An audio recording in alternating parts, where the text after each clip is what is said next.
আসসালামু আলাইকুম। কেমন আছেন সবাই? আশা করি আল্লাহর অশেষ রহমতে সকলে ভালোই আছেন। তো দেখতে দেখতে জার্মানি আসা আমার প্রায় 20 দিন হতে চলল।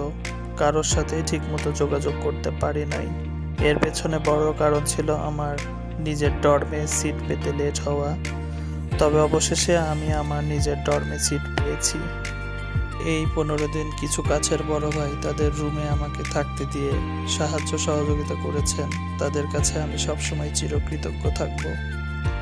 আর অনুভূতি বলতে আসলে নতুন জায়গা, নতুন দেশ, সবকিছুই নতুন, যার কারণে নিজেকে মানিয়ে নিতে একটু কষ্ট হচ্ছে।